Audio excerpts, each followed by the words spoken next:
प्रधानमंत्री नरेंद्र मोदी गुजरात के 2 दिवसीय दौरे पर हैं। अपने दौरे के दूसरे दिन पीएम मोदी ने सोमनाथ में आयोजित शौर्य यात्रा में भाग लिया। यह यात्रा सोमनाथ मंदिर की रक्षा में प्राण न्यौछावर करने वाले वीरों को श्रद्धांजलि देने के लिए निकाली गई थी, जिसमें 108 घोड़ों का भव्य जुलूस शामिल था। पीएम मोदी आज सोमनाथ स्वाभिमान पर्व पर एक जनसभा को भी संबोधित करेंगे।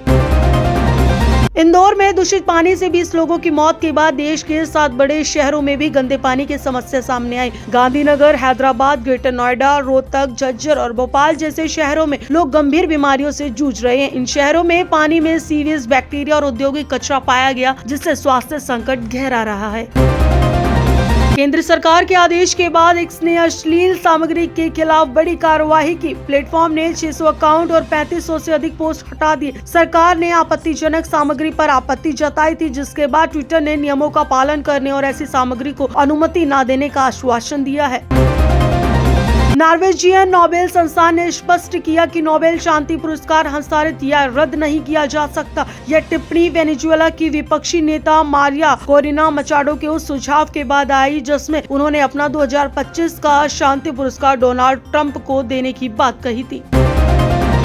उत्तर भारत के पहाड़ी और मैदानी क्षेत्रों में शनिवार का दिन बेहद ठंडा रहा और भीषण ठंड में लोग ठिठुरते नजर आए। कश्मीर घाटी में पिछले कुछ दिनों से तापमान 0 से नीचे बना हुआ है और दिल्ली में सर्दी के मौसम की सबसे ठंडी सुबह रिकॉर्ड की गई।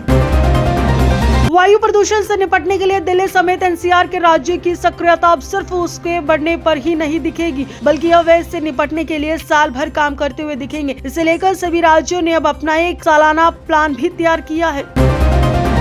भागीरथपुरा में अब तक 21 लोगों की दूषित पेयजल से मौत और 3300 से अधिक लोगों के बीमार होने का मामला तब सामने आया जब मौजूदा वित्तीय वर्ष में निगम प्रशासन ने शहर की स्वच्छता और जल प्रबंधन पर 2450 करोड़ रुपए खर्च करने का लक्ष्य रखा है। नगर निगम जल आपूर्ति व प्रबंधन पर प्रति वर्ष करीब 250 करोड़ रुपए खर्च कर रहा है।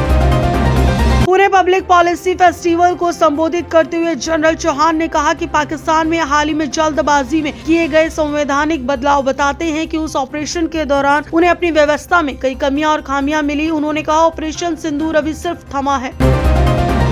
डोभाल ने देश भर से आए 3000 युवा प्रतिनिधियों को संबोधित करते हुए कहा, आप भाग्यशाली हैं कि आपका जन्म स्वतंत्र भारत में हुआ। मेरा जन्म गुलाम भारत में हुआ था। हमारे पूर्वजों ने स्वतंत्रता के लिए संघर्ष किया। भगत सिंह जैसे लोगों को फांसी दी गई। सुभाष चंद्र बोस ने जीवन भर संघर्ष किया और महात्मा गांधी को हमारे लिए सत्याग्रह करना पड़ा, तब जाकर हमें स्वतंत्रता मिली।